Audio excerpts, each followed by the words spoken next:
I try really hard to have a nutcracker this season as much as.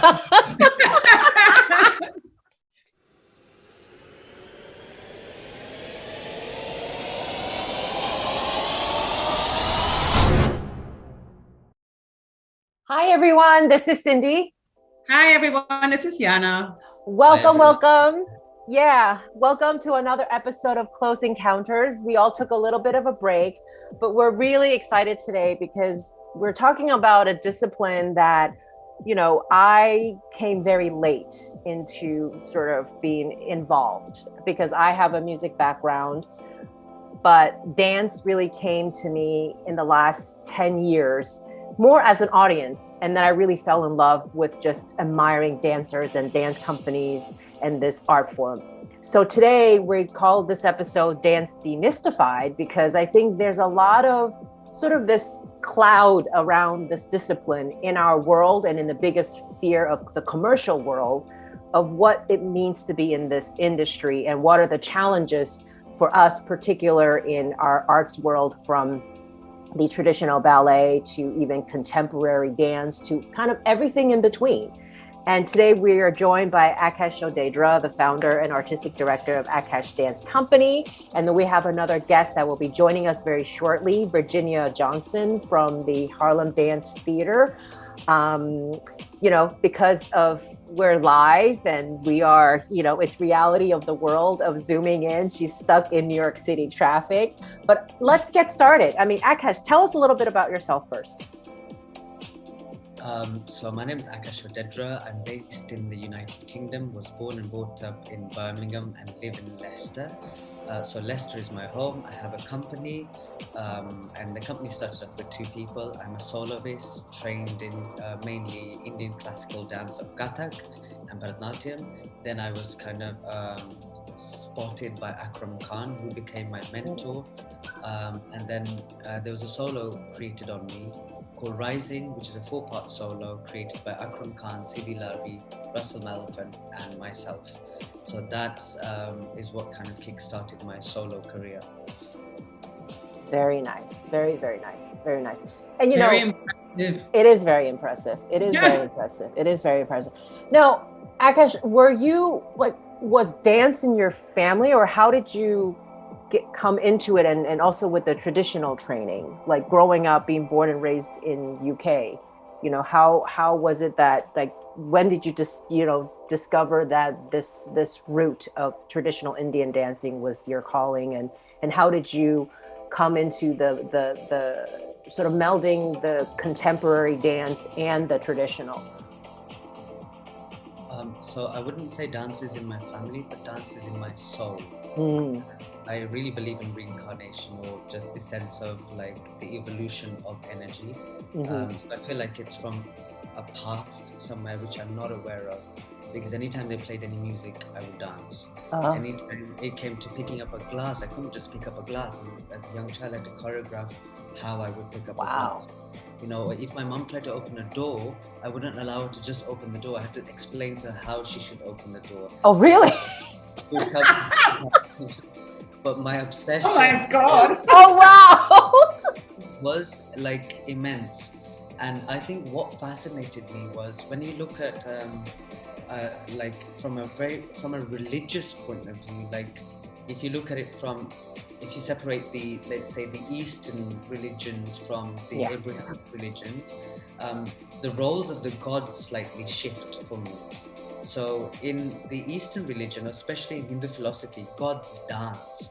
They're just as human and just as sort of superheroic in a way. And I found this fascinating. And I felt like there was something in my cells, in my blood, that when I danced, connected to this mythology where the imagination was prevalent and strong, and the sense of mysticism and mystery was vast. So when I danced, or I saw classical dance on TV, it was the one that the gods danced for me. So as a young child, while most people were like admiring Spider-Man or blah, blah, blah, blah, blah, blah, these were my superheroes in a way. And this was my universe. So for me to dance Indian classical dance was like something connected to me and my roots, and something so far that I couldn't explain. The best way I can explain is when you put a fish in water, it swims. So that's what dance felt like for me. Wow. The air around me became oxygen, and the oxygen is what kind of what the inner environment of imagination provided for me. And why and how did I get into then contemporary and other forms of dance? Well, as a British Asian, there's two words there, British and Asian. I speak multiple languages. So I speak Hindi, Kathiawadi, Gujarati, English. So there's these, and when you're in a conversation at home or with friends, you can switch between languages to choose an expression that fits that occasion. But I found that in dance, all of a sudden, I wasn't able to express what I needed to feel to a different audience, because the audience around me no longer sat on a throne in an Indian court. They did not speak the language that I was dancing. So there was a disconnect from a lot of people other than aesthetically. So I felt like there's something really important about the contemporariness of now, like the sense of being in the now, that I wanted to explore contemporary dance so that it would allow me to communicate these same ideas and essence to a larger audience that don't belong to the geographical boundary that classical Indian dance comes from. So I felt like it was important as the word Kathak or Kathakar, you mean storyteller. So hang on, I'm only telling stories of one half of my life, not the other half. And I feel like everyone needs to be able to connect into this world. So for me, contemporary then opened another door where I could tell stories that didn't have to specifically belong to my genetics. I felt like they could then belong to you or anyone else who watched it. Right. Oh, that is so beautiful. I have a question, especially because I mean, obviously I never did any kind of Indian traditional dance. I think it's an absolute outstanding art form, but I myself never did it. I started with classical ballet, and for me, I totally get what you say, and I kind of hear myself in what you say. I think every dancer does, by the way. I think really it's something that comes within it. It's somewhere in your system. And hopefully it finds its way into a studio, on the stage, and if you have the possible opportunity. But my question is, because for me, I love classical ballet because it's so straight and so, but at the same time, I experienced when I was very young that it limits my way of expressing myself, because there's a right and wrong. The leg here is right, the leg here is wrong. In contemporary ballet or in contemporary dance, there is no right or wrong. There's just like, you go beyond everything, which is very strict in ballet. And that was the first time I thought, I can go much further and I can express much more by using my body in a different way in the room and so on. So is that kind of, I don't know, did that came also into place, or is that a complete different thing?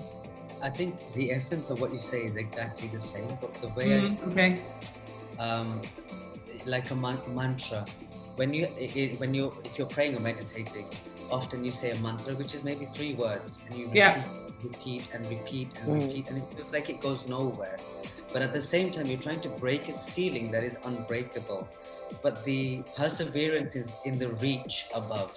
So even classical dance, if your leg is meant to be here or here, and it feels impossible, the journey is in actually the exploration for me of trying to get there. Even if I'm never going to get there. And also it's like, I always say, when I go out, when I'm traveling the globe, normally we used to do like 48 countries in 6 months. So you go, you come back for a day. But that day home in this environment is what touches you to you and your essence. For me, classical dance is that. No matter how alien it can be at times and limiting, for some reason, it's like a mantra that you always come back to. Wherever. And it's also, I think it's the outside world. It's wherever I am, like when I'm in New York, I go to the studio. The studio is always the dance floor, the bars, the piano. It looks different. I need time to adapt to a new room. I can't turn, for example. I'm like this, falling off, and I need 1 day or 2. But at the same time, I connect with myself, because it's like brushing my teeth. If I go to a studio, if I do my first plie, this is me. I feel more myself than in any other situation. And there, I mean, not that I don't feel myself walking out of a studio, which would be terrible in a way, but for me, it's like when I need to connect with myself, I take a class. And today, you know, I'm not working as a dancer anymore, but I still know my body knows what to do. And it's like, it has its own memory, it has its own history, it has its own story, and it's still more me than anything else. So that's another thing, you know, that I can go wherever I go. If I get lost, I go to the studio. Do you find that, is it just my brain, or do you guys, I mean, I'm asking a very open question. Yeah. Do you constantly have a song that plays in your head? Like if what, a song? Yeah. Like if I say, if I'm quiet right now, is there a song playing in your mind or not? Yeah, throughout the day, sporadically, depending on what I'm doing, you know, like there's going to be a song in my head, or somehow some song just pops up for no reason and it'll just keep playing in my brain. Or I will, like, for me, because again, music is sort of like you said, you know, like that I found my calling in music, even though I'm not practicing as a musician, but that's been my world. And so for me, it's like I will see something and like some sound or some music will come in my brain. Yeah, that's how it is for me. I've not known a minute or a second where there hasn't been a song that doesn't, from the minute my eyes open in childhood. Try and figure out if that's normal. And the reason why I say that is dance has become so much, or was always so much a part of life, is even when I leave the studio, even when I disconnect from it, it has become part of the cellular structure of the body, the fabric that wear on me. Even if I disconnect from it, it's just there all the time. So it kind of like stays all the time with me, even if I've disconnected from it. And it does stay, like, that's something I can say from my experience, because I stopped being a professional dancer a few years ago. I was very scared about stopping. And I decided to stop quite early because I thought, I want to decide. I don't want something, you know, I don't want to break a leg, or I don't want people not to hire me, whatever. And I decided to stop, and I was very, very, anxious actually, because I thought, what if I can't do without? And at one point I realized I'm not doing without. I'm still going to studio. I'm still dancing around. You know, I have, and you know, that's what you say. Even if I don't go to the studio anymore every day, once a dancer, always a dancer. And I felt like it was so, how do you say? Like I felt so relieved when I realized I don't have to go there every day, and I can do something else in my life. I can become a creative producer or whatever I do. Yeah. And I'm still always a dancer. This is something that never gets away. And the song thing, absolutely. I have that in a weird way. When someone says hello, I hear Adele, you know, this kind of stuff. It's really bad, but I have that. But also it's like music, like, I don't know, some music I heard, or I just start creating something. I don't know. It's like a little soundtrack. Hi, Virginia. Hi, I'm so sorry about this today. It's okay. The subway system was something going strangely today. It's okay. I explained to them it's a New York subway system. You know, as a New Yorker, I know I had to explain on behalf of our city. There we go. Oh, yes. Well, thank you for coming on. So everyone, please welcome Virginia Johnson, who is the artistic director of Dance Theater of Harlem. And I was asking Aakash, if you guys knew each other. And I guess Aakash was saying maybe because you were in Harlem, working in Harlem at some point. I mean, I performed James Brown at the Apollo.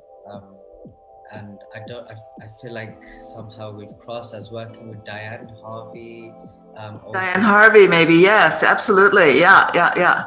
And Mickey Shepherd, is it Mickey Shepherd? Who was, Yeah, the wonderful Mickey Shepherd. Oh, goodness.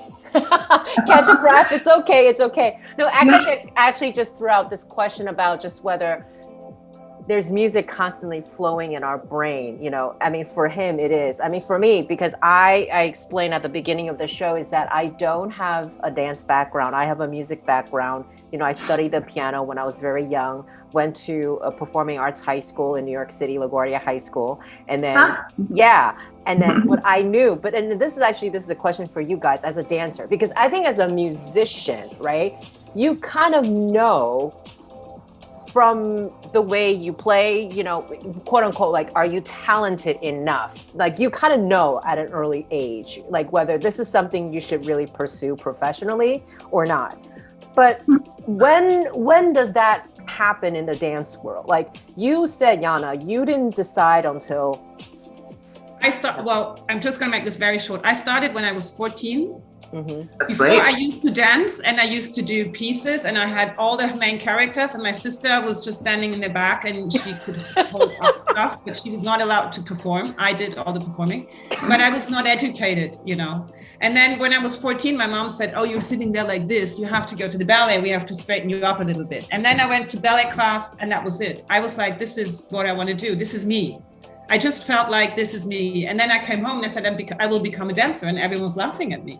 They said, yeah, you're 14. You will not become. And I was like, yeah, I will. Watch me. And so, you know, for me, that was it. I mean, I was just so sure about that this is what I want to do. And I didn't care what everyone had to say. It was just clear. So that was me. Yeah. Yes, I completely agree. You know, I think there's something deeply impractical about being a dancer. You are not thinking about the real world at all. You are in love. And this is the thing that gives you joy. And, you know, yes, you'd like a job, but that's really.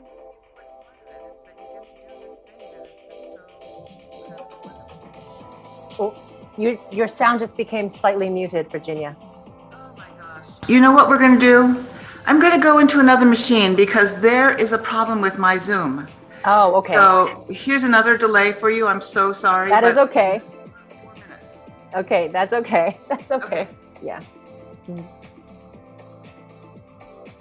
So I felt for me, dance, it was never a choice. Mm. It was just there always. That's the only Right. thing I knew how to do. Right. I think my level of obsession and possession Wow. was so profound that I couldn't think beyond that. Every opportunity of every second of every minute, for some reason, when the environment that I came from was so contrast Right. to that. The family that I come from is so not from this zone. But like I always say, what else was I meant to do? I didn't have any other choice. This is all I knew. I have to say, I love the story that you just told with the door, because opening a door is just something like, I think 9 out of 10 people would never even, think about that this is a movement or this is something. It's just, they just open the door and they pass. So if you, I love that example. I know, it's so beautifully said. If this is a movement, which is supposed to be more than just a movement, opening a door, it's like, this for me, says so much about you and movement it's fantastic. It's what you just said in a very great example, because it's just opening. I used to put coins as a 3-year-old on the floor. Oh, wow. And all the coins were bodies. So I would say these are all dances and this is how they're moving. The first pattern would be here. The first thing would be like this. Wow. First, and then cross. So the whole thing, now I look back at it, didn't know the word, was choreography. Yeah, it was. Oh my God. Oh my God. This is really, really, I have to say, what I just said when I did. That gives me just goosebumps. That just gave me goosebumps. Yeah, it's absolutely beautiful. It's interesting because for some reason, I like in my second life, I studied philosophy because I love this. And this for me, I read this book some years ago where it was about, is choreography actually something natural that just some people, and this, what you just said, means there is not you don't go to a class and someone tells you how to choreograph. It happens because it's there. It is here. It is already here. Like this room probably is choreographed in a way. Yeah, correct. And you have this openness, you connect to this. A lot of people don't. Like my boyfriend is a musician. He has not, like, dancing for him is like out of space. This is like, he said for him, this is like, yeah, but like for you, it's natural. It's just something you do. Wow. That is, and that's the thing. It's like we were talking about this, Jana and I, is that our body is our instrument. right? And that people just, I think, as civilizations evolved, we forgot about that, because dancing really is the most primitive form of art, even before music, right? Even before instruments were made. I mean, our body is our instrument. So like that idea, it should be natural, right? Like it should be natural to be choreographing your moves, because you're walking from A to B. You can walk it differently. But if you think about it, right, like deeply, that is in a way choreography. That is movement. That is movement in a way. It's just how you decide to cross from this side of the road to the other side. And it has to do with awareness. Yes. That is the big difference, that you are aware what you do within the space you're in. And this is awareness to the outside world, but also to your, and this is something I think there are a lot of things you can learn in dance. No, you can learn how to do tondu, you can learn a lot of stuff, but this is something you can't learn. If people like this differs from amazingly talented girls and boys, or who don't become a dancer by the end of the day, because that is something which is you can develop it, you can educate it, but you can't learn it. Right. Hi, you're back. Hi, you're back. Hi. But I guess that leads me to this question, is that if we already know, right, like movement for us, it's supposed to be the most primitive, most natural, our body is our instrument. So what happened throughout civilizations where we are now, where we are, where dance is it's almost so foreign in a sense, like there's so many people don't really know about it. And then now there's also like between, this question just keeps popping in my head, right? And I always put my dad out there as the perfect example. Like I remember he would, now all of these reality shows, like dance shows, like, like Dancing with the Stars. And my dad would always tell me, oh yeah, I love watching Dancing with the Stars. It's so much fun. It's so beautiful. Watch them move. And he felt, for someone who never trained in art, dance or anything, like he's not an artsy guy whatsoever, not even musical in any way, shape or form. But he was telling me, oh, I love to see the way they move, the way they dance together. And then 2 summers ago, I took my parents to see Yang Liping's, Under Siege with who? Okay. So, the story is as Chinese as you can get, because that story of Under Siege is already like commercialized in every shape and form. So it's a historical piece, and you studied it in history class, right? So my mom absolutely loved it, was bawling all over who. And we were on our subway home, from Lincoln Center. And then my dad she's like blabbing about how great the whole piece was. The choreograph was beautiful, who was great. And then my dad was like, I didn't get it. That was the most funniest comment I ever heard. And I'm just like, what can we do to sort of convince someone like my dad to appreciate? It's just movement. It's not something like, it's not even sound. It's just body movement. What did we do in this period of like history of dance that people seem to be even more removed and more afraid of it, and this has been a question that's been twirling in my head ever since I really start to get involved with it, and I appreciate dance of all forms now, right?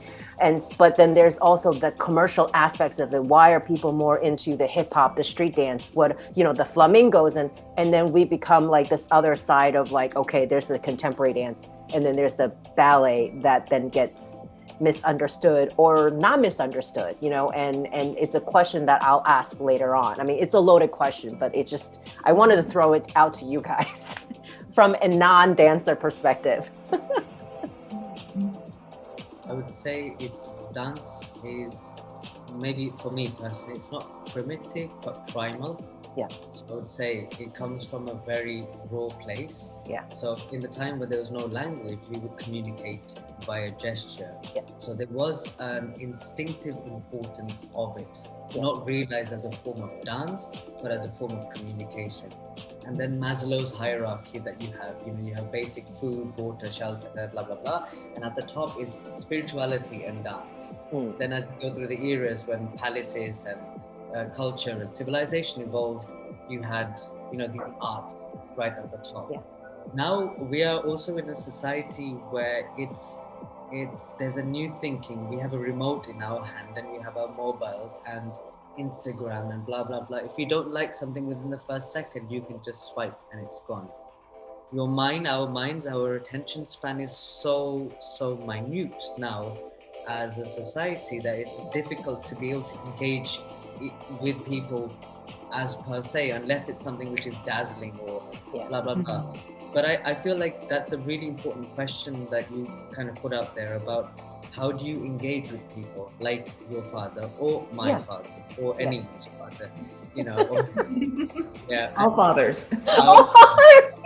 Yeah, funny enough, you're like this kind of stuff, and like for me, this is one of the things when I create a choreography, I always used to say that I don't want it to be so contemporary that if my mother walked in, she wouldn't understand.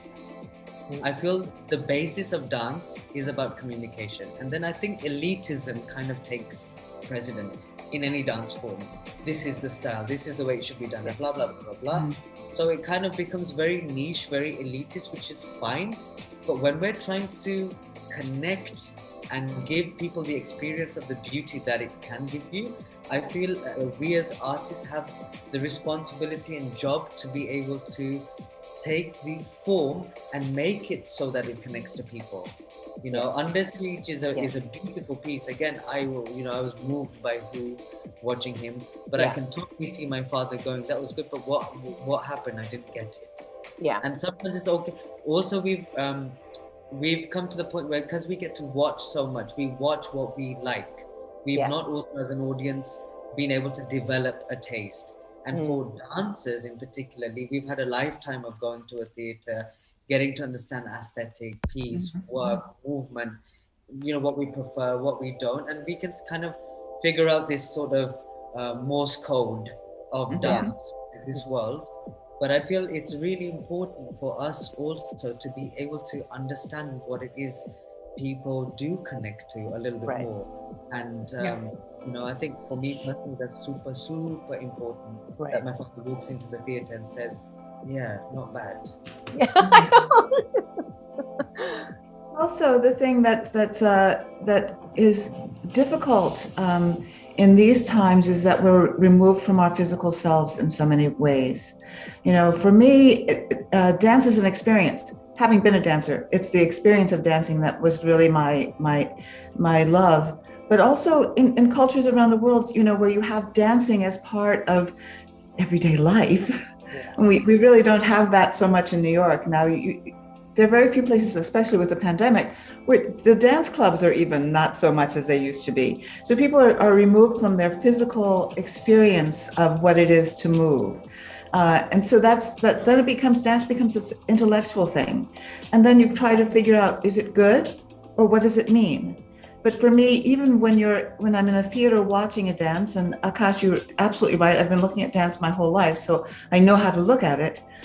It is the experience of what I'm seeing in front of me, not the judgment of what I'm seeing in front of me that I carry away from the theater. That's what I'm looking for in a performance, is something that makes me have a thought, have a transformation in my experience.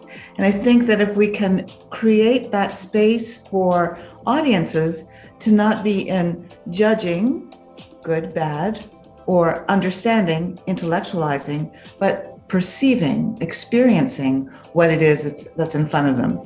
Now, this goes against all the rest of our training as consumers of art, to just say, what do I see in this? What do I feel in this? What's happening to me as this is happening?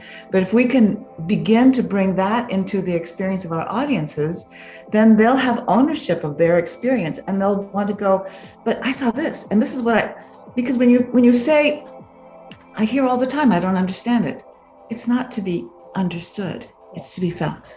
I think it's very, very interesting what you both said, because when you go to a modern art gallery, if I stand in front of a picture which is completely white and has a blue dot in the center, I don't get it. I'm like, okay, fine. I mean, I could have done it's the most often said sentence probably when Yes. it comes to modern art, and it's not that easy. I know that because but it's exactly like I walk into a gallery and I think, okay, it has to do something. I need to experience something. Whether I like it or it makes me feel sad or irritated, whatever it does. And my dad, just going back to dads, he was very much into music. So he would understand why musicians rehearse all day. At the same time, he would say, so what do dancers do all day? And I was like, what do you mean? What do you think they just jump on stage and do swan legs? I mean, they rehearse, they need to train their bodies in order to do all the crazy stuff you see. And then he was like, oh, right. So it is a kind of an effort. And I was like, yeah. And it's a short career. And it's like killing yourself every single day, mentally, physically, in a world which is very, very tough. Yeah. You start very young. But exactly like you two said, at one point I thought, so maybe he doesn't have to understand it at all. Maybe that even doesn't matter. So I took him to, I don't remember, it was a performance. It was a contemporary performance of something. And I said, well, just watch and just try not to understand, exactly like you said, just tell me out. And then he sat there and he was watching. And then afterwards said, so how do you feel? How do you feel? How does it make you feel? And he was like, oh, it got to me in a really weird way. And I was like, see, there you go. That's it. That's all, it's all. And now we talk because your daughter is a dancer, and I'm telling you, this is really a hell of a job I'm doing. So because I need you to understand that this is hard work to put that on stage. So, but at the same time, it's exactly what you say. And I think sometimes, I don't know, I feel like in Berlin, I live in Berlin, so Virginia, I don't know if you, so here, there could have been done more towards the audience, where you really try to connect with your audience in different ways, not just go to the theater, but maybe also go different places and go to the clubs, use them as a stage, what they already do, kind of, the Staatsballett. But it could be done more, because you have to connect with the people, and they will not end up in a theater at the moment. They will not go. It's not going to happen. Mm. Yeah. One of the things that was really useful about this pandemic situation that we're still finding ourselves in is when the theaters were closed and it wasn't possible to do the work that we had to do, but we still had to connect to audiences. Yeah. And we had to use this damn thing called Zoom to make that happen. It was, we did class at Zoom. We did special audience engagement programs. We did conversations about what the dancers are thinking and how. So we're bringing people into what's happening inside this. When before the pandemic, you bought your ticket, you went to the theater, you came away, and your experience of the dance was just the very thing that's happening on the proscenium, just like another screen, but it's three-dimensional. But with the pandemic, we use that time to start to unpeel some of the things that are behind what makes dance happen, what the experience of dancing is. And, I think that that's something that we need to be doing continually, even now that the theaters are opening, because we need to have people, I'm going to use the word respect, like your father saying, well, what do dancers do all day? Well, this is what we do all day, and this is how it works. Yeah, hello. Respect a little bit the depth of the work that we're doing, but also give them some entry points to the work that we're doing, so that they cannot say, it's just patterns or reflecting music. Just to jump on that. So what would you say, both of you, is that the biggest challenge, or what would be the biggest challenge for dance, like especially including the time we're coming from? Because I agree that, it gave me the chance to go back to ballet at home because everyone was online, and I loved it. I was like, oh God, I can take a class at home, which was great. But so what is that the biggest challenge, or if not, what would be the biggest challenge right now for dance? Maybe there's not one, two. The biggest challenge is TikTok, Instagram, Facebook, YouTube, GTA, you name it. Now, most, like in the summers when I was a child, the roads would be packed full of kids, summer holidays, everyone was playing all sorts of games. Now it's empty because everyone has their little world right in front of them. Right. Oh, okay. This here has become a barrier to the real world and outside world. I think what we represent is, as you said, Virginia, experience. Yeah. I think we represent experience of life and that sharing of that experience. And this represents illusion. So in the world of escapism, the problem is everyone wants to escape and go anywhere they want with this little device and here. And what we are trying to kind of do is take them to use this device that they have and their own experience into a different world. But this takes effort. And I think it starts off from a very young age. And every time there's a funding cut, it's always the arts cut from school. I mean, the interaction between the physical body and the experience this physicality gives you to the environment around you, it's got so limited now. You know, now your homes are heated, we have comfortable beds, life is so comfortable like it's never been before. Why would anyone want to put them through themselves through pain? Unless we make them realize, or if there is a way to penetrate this screen that's been created, that actually this is what you're here for, to use yourself as a canvas to write your story of life. A beautiful message came to me today. Don't just follow your story, direct your life. So it was about some kind of message came to me. Don't just follow your story, direct your life. Basically, in the sense of, I think we have to open ourselves to be able to find a direction in life or connectivity. And somehow I think it's really difficult to kind of connect to this new world because it's so different, unless somehow the medium of what we do is embraced into the medium that they use. I think that there could be a possibility of. Right. Ooh, and how would that be? What would that mechanism be? That's what we're all trying to figure out. Because yes. See, this is why we gather, right? We gather with these questions that hopefully we can come back or little ideas that we can go back and then come back with these different ideas. I mean, again, like, you know, we don't necessarily have to have the answers, but it is important to question these, you know, to question these issues and to really bring them to the forefront, to really think about it, you know, because we are living in a time where actually no one really has the answers for anything. We're all experiencing the same thing, but we have to be in a space where we can talk about it and to respectfully understand the differences and the challenges and to listen to and say, you know, what can we do? Go back, or maybe someone has shared something that you could say, oh, you know what, now we can go back and implement it. Right, and to spark some ideas. Absolutely. Actually, to not to answer, but there is something which comes to me. Now we have so much technology that actually it's very advantageous when you're performing, when you want to make it imaginative. Yes. Like there's a piece called Murmur, which I have a lot of technology. So I have 20 fans around me, and it's about dyslexia. The piece, because I have dyslexia.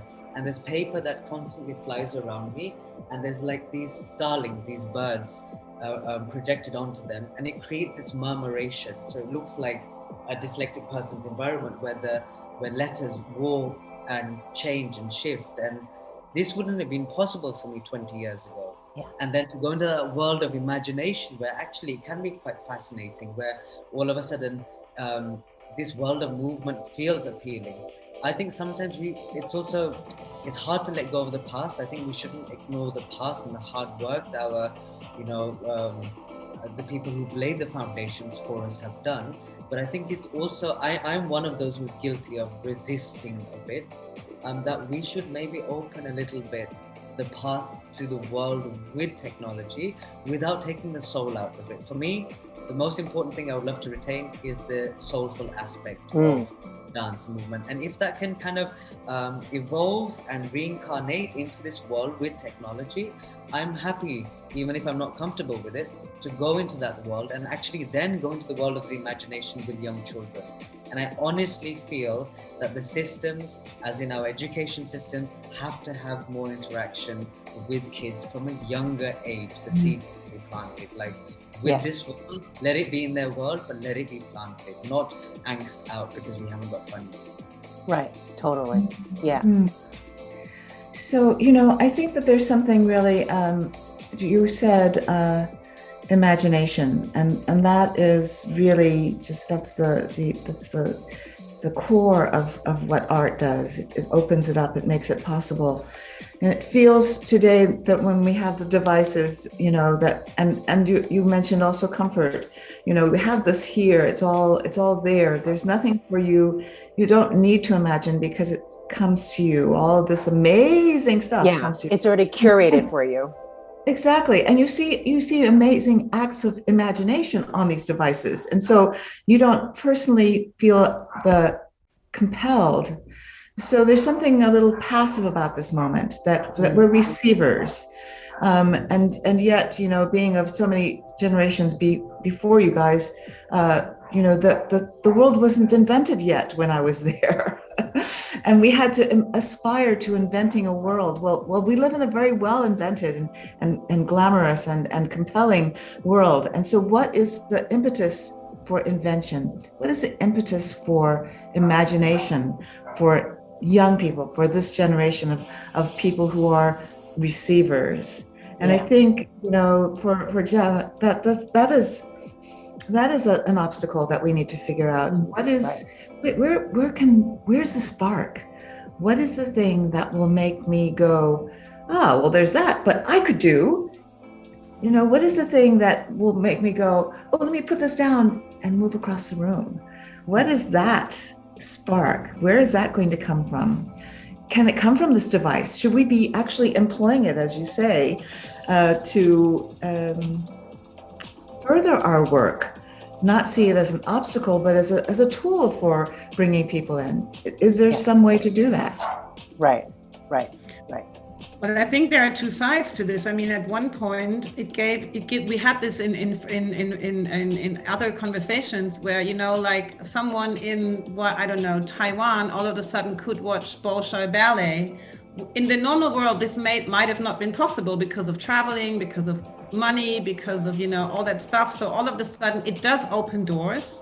At the same time, it's still a screen. It's not the same. It's not like sitting in a theater, smelling the stage, smelling everything, you know, but also I feel like, I don't know if you have the same impression. I feel like when it comes to music, for example, in Germany, when I look at the top 20, I hardly know any of the artists, and I don't want to, because it's all like weirdo sound stuff, and it's not very well done. Whereas the real music, like a real band, just a real band on stage, no dancing, no lights, no nothing. And I feel like there is a shift happening right now where people are asking more for the real stuff again, because they're kind of, and it's like, you know, sometimes it has to go to a certain extreme in order to go to kind of, I don't know, go back to a bit more reality, like models, for example. They became skinny as hell. They fell off stage because they couldn't walk anymore. And all of a sudden now they look a bit more healthy and a bit more. So maybe it's exactly, you know, this, that we should not, you know, ban this device, because it does have a lot of stuff for us. As you said, both of you said, I mean, you both pointed out a few things. But at the same time, I think the reality about movement and about dance and about exploring yourself with people, sitting in a theater, watching a performance, maybe that's something we have to point out. Like, if I would be a marketing strategist, I'm not at all. I would say, so that might be your USP, or what's it called? The reality about things. It's real. It's a real thing. I don't know. I have no idea how to do that, no, by the way. I'm just saying. Right. I think that could be something we have to maybe put our focus on, even now, even more than before. Reminds me a little bit of like, so I studied the last living courtesans of India. I have geishas in Japan. So it's a very complex world, and these courtesans would perform for the royals, for the kings, and they would send their children there to learn. The nobles would basically go to the courtesans in their salons, and the salons might be the size of this room. And these women were the largest tax-paying women in India.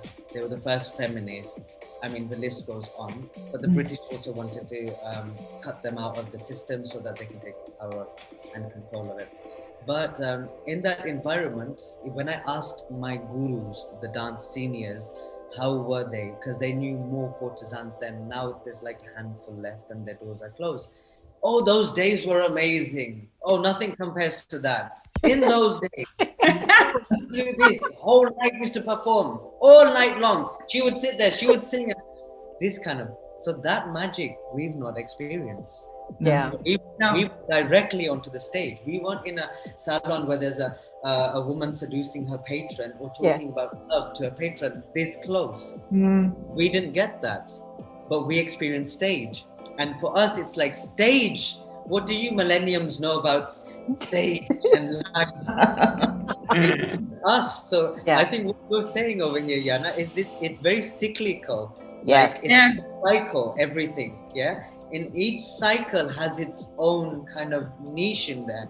And sometimes it makes me laugh. Sometimes I think we worry so much what's going to happen about dance. It's because it's our attachment to it. But some little voice said inside me, don't you worry about dance. Dance will find its own way. You may not be here to witness it, but it will find its own. Just like it from the court of King's Courts to the salons to the proscenium stage. I feel dance, it's gone from there to stage to these phones to it will go somewhere else. I think sometimes that is just the trajectory, but I think as people who experienced it and felt what it has done to them, it's hard to let go also of that memory. And sometimes I think I wish you could take a part of my experience in life. That's all we're trying to say. I wish you could experience what I have experienced. I think that's a very important point, because when it comes to my dad, so now we're back on dads again, I wanted him to experience that specialty about it. It was more like, it was not so much that, you're right, that I was worried that, he would have been one person out of a million, and who cares if he sits in the theater and watches a dance piece. But I wanted him to make that, to experience what I experienced. Not in the same way, because he would have never started dancing, not even at a wedding or something, not like he did, he was a mover, but that is the thing. I want people, I think it's something which is, it makes your life, even if it's just for a moment, so much bigger and brighter and everything. And I think that's exactly what you say. It's probably just that. So maybe it's the messaging. Is it maybe perhaps the messaging that we've been sort of, I want to say promote, but maybe we've been trying to engage with our messaging in a wrong way, rather than, do you understand, like what you guys were saying earlier? It's about, I want you to experience, I want you to feel. Well, how do you feel about it? And maybe there's also this perception that to be a dancer, or even someone trying to be a dancer, right, that you have to fit a certain, your body has to be a certain type, you have to weigh a certain weight. And now that of course then takes out, anyone can be a musician if you're proficient and you practice long enough, right? But like with the dancer now, there's that extra level of like physicality. It's almost like I said, before you came on, Virginia, I was saying that, dance to me is really like sports. But Aakash says you're warriors. Dancers are warriors. But to be warriors, it really does take a certain physique. It's not just a mental. It's a physical. It's very physically, it's very abusive to one's body. And to put yourself through that, you gotta be able to get there. To a certain, like, mentally, it all has to fit. So is there even different levels? Like, how do you make this that more approachable for people? They may not want to pursue this as a professional career, but how do they do this as something that they enjoy? Like I was telling Jana, I was like, musicians, like as Asians, you got to learn either the violin or the piano, right? I went the piano route, right? That's just, it's common knowledge. But like a lot of people, you learn music, they may not pursue it professionally, but somehow music stay with them throughout as they get older. It still stays with them. For me, I feel like dance is almost like, you see, I grew up in New York, so I know like all the kids, I grew up with all my classmates. I chose music, but they decided to go dance. So they go into like dance, and then they go to their ballet classes, they have their recitals, but then past a certain point, it's almost like it drops off, right? It drops off, and then they no longer engage with it anymore. So my question is, because both Aakash and Virginia, both of your companies have this whole education and teaching components to it. And what are you guys doing within those educational side to make sure that, yes, you may not pursue this professionally later on, but how do you ensure that these kids foster enough love that even though they don't become dancers, they'll continue to go to the theaters to see a dance production? I think that's where, I think what you're saying, Aakash, is that planting that seed. How do you plant that seed so that it still is going to carry through as they get older, as they grow into adulthood and into later in their life? By doing what we do. Mm-hmm. I think that's the honest answer. Because I think sometimes we're also in a world where numbers are so important. How many followers are there on Instagram? Are you verified? Aren't you? Is it 2.1 million or 1.3 million? Yeah. But what about the one person you may cross who's in your class that you say one word to that changes everything? And I think the intimacy of dance and the relationship in an intimate, we underestimate that. Sometimes it's easy to get carried away by how many, what's the mass number of it? But I think even in all the classes we have, so we franchise with a very big Bollywood company, which I used to be part of when I was younger. I think around the world, they have 100,000 students. So he's my teacher. And so in terms of numbers, God, when there's a show, there's like 1,000 of them on stage, But Wow. At one point, I was one of them who was 1,000, the person dancing. I might as well dance off stage in the wing. So, for me, it wasn't about how many of them, which I think is also important not to ignore. But I think what about the fact of the one or two individuals? So we have classes like in Coventry, Leicester, Birmingham, London. Here we have branches all over the place. Out of all of them, every class, the instructors do what they do best, which is to give energy in that moment, to interact with them as human beings.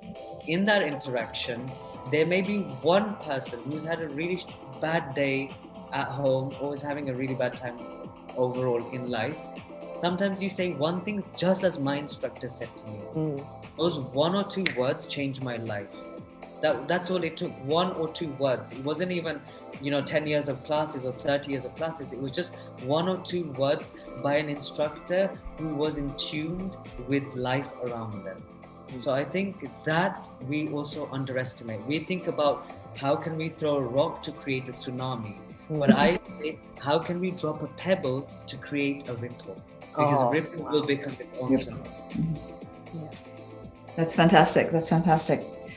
I think the other thing, and it's very much part of what Dance Theatre of Harlem is about. When Arthur Mitchell created this organization, he was not thinking about necessarily creating dancers. He wanted to have the young people in Harlem to have a chance to have a better life. And he knew that dance, it's transformative for so many reasons. Really, it was about discipline. It was about self-focus. It was about all of the building blocks of success. He knew that you could have as part of as you train as a dancer. Yeah. So throughout this organization, the idea of why we exist and what we're doing is really about who is the individual and what can the individual bring to the world through this art. Now, it's not about making 100 ballet dancers here at all. It's about making 100 people who have a sense of themselves, a sense of possibility, a sense of imagination, but a sense that they can make a place in the world by strengthening themselves through this art form. Yes, some of them become dancers, some of them become doctors, but the important part of it is that there's an environment in which they can blossom, where they can find themselves and feel validated. You're so right. There's so much about dance that is punishing. It is hard on the body. It is hard on the spirit. You're only told, no, that's not good enough. It's very difficult to, unless you love it, to survive in this place. And so very few people feel that sense of attachment. that necessity to have this in their lives if they find that they're not going to be professionals. So one of the things that we do as part of our existence in our school, as the company and its education activities, is to let people understand that you have a voice and you have to learn how to use it. And by learning how to use it, then you can have a place in the world. Yeah. So it's stepping away from this idea of you're only successful if you become a professional. It's really, what can dance bring out of you as a person that you can bring to the world? I totally agree with what both of you said. Again, I said that a few times already, but I do agree. So, and I just want to add one thing. I think ballet, like dance ballet, is challenging. So you really have to stay on. You stand in front of a mirror. So you start with like pliés and tendus. So, but if you don't go for, my teacher always used to say, if you don't go for a day, you can feel it. If you don't go for 2 days, the person next to you feels it. If you don't go for 3 days, everyone can see it. So this is the thing about ballet. You have to constantly be on it. Otherwise, you look at the mirror and you feel bad. You just feel stupid because your leg is not as high anymore. Your feet look shitty. You can't, you're not so stretched. So, and I think when you hit the age between, let's say, 12 and something 20, a lot of interests come in. Mm-hmm. You have a boyfriend, a girlfriend, or whatsoever. You have, all of a sudden you want to go to the club, and it becomes more challenging because you really have to be on it. And I have a lot of friends who went, like, as you said, Cindy, they started ballet when they were young, and then they have this huge gap, but then they go back at a grown up, because all of a sudden they're like, oh, I can go to a studio. And it's, again, the challenge is new, because now they stand there and they say, this is challenging. This is not just doing something, it's your body. Like we use our body. We don't take any device. Oh yeah, well we can, but normally like the instrument is the body. So you, like you said, you connect with yourself, you all of a sudden, and if you, I don't know, let's say pirouettes, you do one turn and you're like, oh my God, I just did one turn. And then all of a sudden the next step is to do a double pirouette. And then you manage to do that. I mean, I remember like a friend of mine, she's 39. She came to me the other day and she said, you know what, I always admired you for what you did, but I understand even more how hard this is, because I just went back to ballet class for adults in the evening. And then next day she called me, she said, I just managed to do a double pirouette. And she was the happiest person on planet Earth. And she's definitely not becoming a dancer, and I thought, oh, this is interesting. Probably she had more things to feel good about at her job on that specific day or the day before. But the one thing that made her really happy was a double pirouette in a ballet class. And I thought, this is amazing. Yeah. And I think that's the spark. But you have to challenge, you have to experience it yourself. You have to go there. I mean, I don't know what you guys do. Like, the music is one thing, but I do dance around in my kitchen once in a while, and no one is watching. I don't care how it looks. It doesn't matter. But it makes me feel good. It feels good to move. Yeah. It makes me happy. And it just in a really weird way. It just makes me happy. Yeah. Well, I do this, my nieces, when I was like, I would help babysit my sister's kids. And then, they always know as like the crazy Auntie Cindy, who's always doing these crazy dances. And they would look at me like, I'm entertaining you. Or like when my sisters try to change their diapers when they were still young, I would just like do crazy dances to distract them.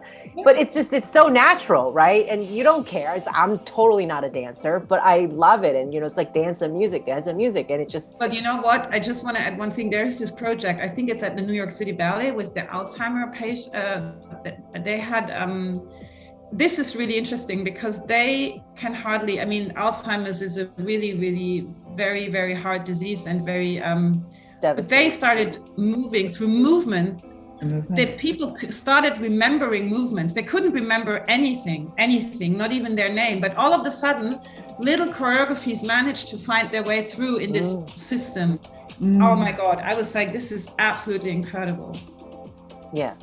Yeah. And I think that's the thing, is like, how do, we should learn, right? It's about giving people the comfort to move their body. I think we've evolved as civilizations to a point where we're constantly being told that it's not really okay. And even as, you know, religion evolved, civilization evolved, there's so many cultures that just don't encourage that. But it's the most, like you said, Aakash, it's the most primal. And we should be able to be comfortable with moving our body without being judged, whether it's professionally or just for fun. Yeah, the sheer pleasure of movement. Yeah, yes. Yeah. So few people have that experience, and if we could force them to have the experience. And when you look, I don't know, when I go to the office and something great happens to whatever person, did you recognize that people start jumping around? Yes, yes. They have, and it's not, well, that would not be considered ballet dance, of course, but they are dancing. This is dancing. This is what it does. If you receive something that makes you happy, your physical reaction is to jump around or to do movement. Yes. That's the natural reaction on something. Someone asked me a question in the Middle East. Actually, I was in Abu Dhabi. Yeah. About dance, and okay, we feel like we're not allowed to, whatever it may be, some kind of question, which was about not being able to dance, or not allowed to dance, or it's not encouraged. So it was a question and answer in the classroom, and the subject was dyslexia, so it's very specific, and dance. So I said, she was sitting on the chair, and this man was also sitting. I said, when I see you, you're dancing to me. I said, the difference is I notice that you're dancing. You don't know that you're dancing. Why are you dancing? I said, if you put your hand here, what do you feel? I said, you feel your heart beating, your pulse. I said, if you listen carefully, what do you hear? I said, you hear your breath going in and out. Oh. Walking, what are you doing? You're walking to your own rhythm. What's happening around the world? You're tuning into the world around you. So I feel that dance is not just me going on stage or Exactly. Every person dances in their own way, in their own world, to their own tune. Yes. That's beautiful. That is so beautifully said. And bring that awareness to people's experience that they're already dancing. They don't have to think about going all the way to ballet. They think about recognizing their physical experience of being on the planet. That's when when you have people wherever, like I hear that so many times. Oh, I can't dance. Like you go to the club, you go to a wedding, and people would say, "No, not me. I can't dance." Yes, no, exactly. No one cannot not dance. It's not possible. Yes. Like you said, like everything you do is already movement. It's just you just don't. They expect themselves to look like Britney Spears when they go on a dance floor. Well, okay, consider that dance. That might become a challenge, but that's not dance. This is Britney Spears doing a choreography to her own songs or whoever, Yeah. But it's exactly that. It's like everyone can dance because everyone has a body and a physique, and no matter what they do, it doesn't matter. Exactly. So well said. Well, this leads to one of our segment we have on our show every time. It's called Underrated or Overrated. And because it is dance, we are in the holiday season.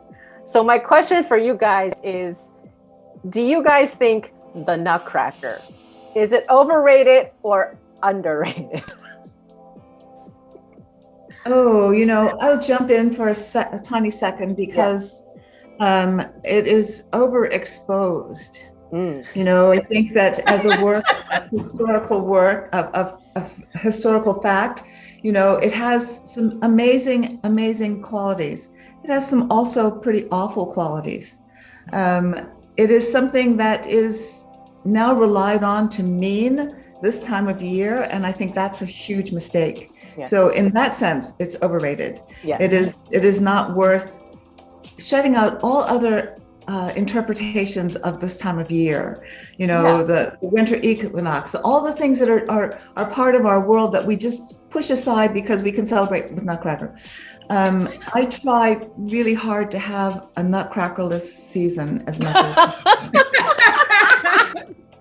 my dancers we don't do Nutcracker here, and they're and we're off, and so they're all very excited because they get to guest as the Sugar Plum and the Cavalier. And so my office is right next to the studio, and so during the break all I hear is Grandpa. It's beautiful music, but no, I don't want to hear it. Overexposed. Yeah. Aakash, your thoughts? I've never seen the Nutcracker, so there's probably a reason why I've never seen it, and it's exactly what Virginia, I think, has kind of expressed, overexposed.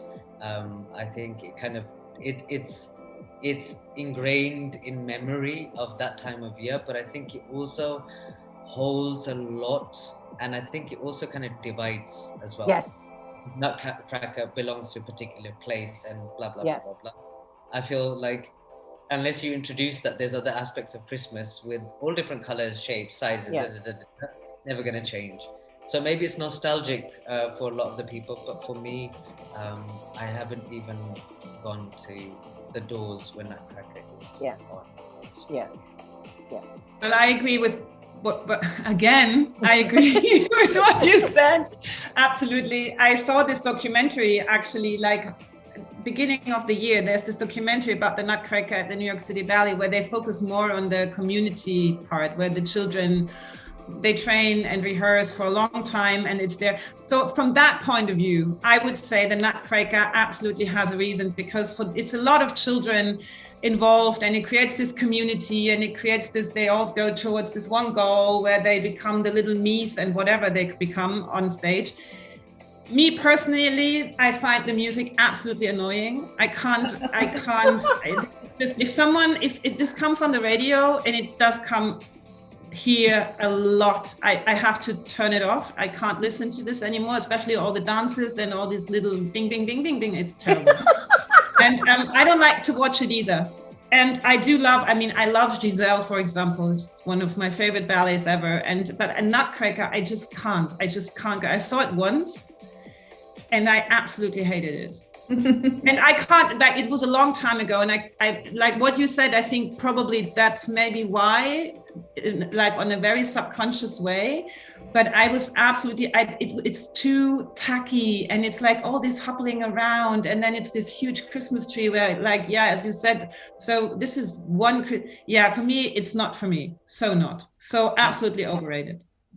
Yeah, I think it's century, and it's the 21st century now. Why are we still being made to listen to this? They do it here in Berlin. I mean, there was this huge discussion last week on the radio that I listened to because there was no music involved, where they talked about all the dances, that this is discriminating and they should change the choreography because I don't know. And I was like, yeah, but why not change the program? I mean, why? You don't have it. Just do something else. Don't change that particular thing within the Nutcracker. Just do something else. Yeah. No, but yeah, I don't know. It's here. It's on. It's because you can't avoid it anywhere you go during the holiday season. Everywhere. It's there. And then, but the important thing though, that we have to recognize is that, tradition is comforting.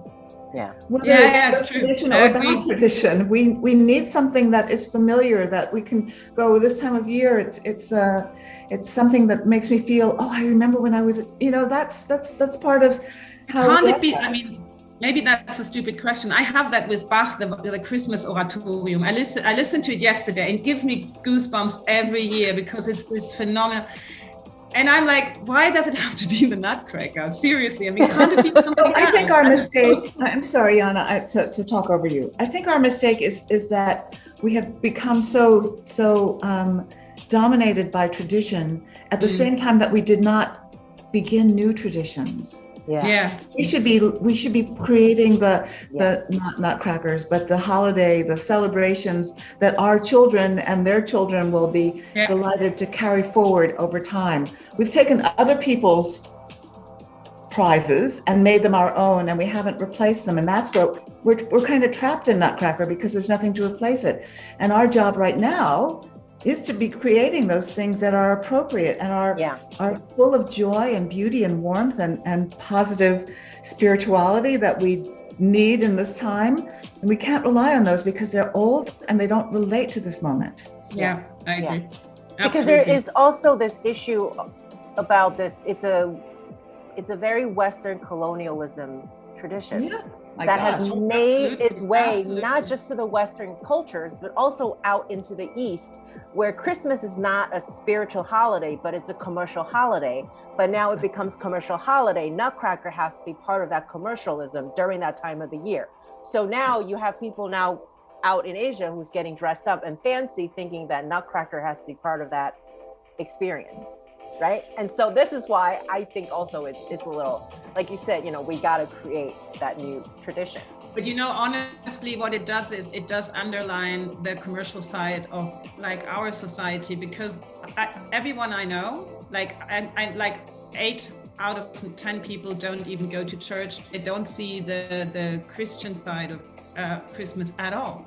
So this whole Nutcracker thing actually underlines that very commercial side of this tradition, which is not a good thing, to be really honest, because it takes away the Christian side of it if you want to look at the Christian really side, look at, yeah. So this whole thing is just completely should be off.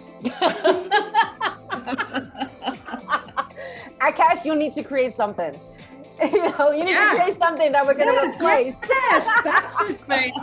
Hello 2022. No exactly. Pressure, but consider when Virginia said trapped in Nutcracker, and I was like, that's a title actually. Trapped in Nutcracker. Gonna be good. Response. You still have a year. Yeah, I'll do it. Let's do it. There you go. Let's do it. Exactly. Well, we're out of time, but we're so grateful. Thank you. This has been I've goosebump all the way around. I've learned so much more about the discipline of dance, the inside of dance, the mentality of dance, the spirit of dance. And really, I think we should just all encourage ourselves just to move whenever possible. Really, and not be ashamed. Really, thank you both. It's been such an honor. Thank you so much. Also from my side, absolutely fantastic. Yes, Thank you. Sorry to have made you wait so long. This was okay. really fun. It's okay. Thank you all for tuning in, and look forward to seeing you guys again in our next episode. Take care. Bye. Thank you. Bye. Bye.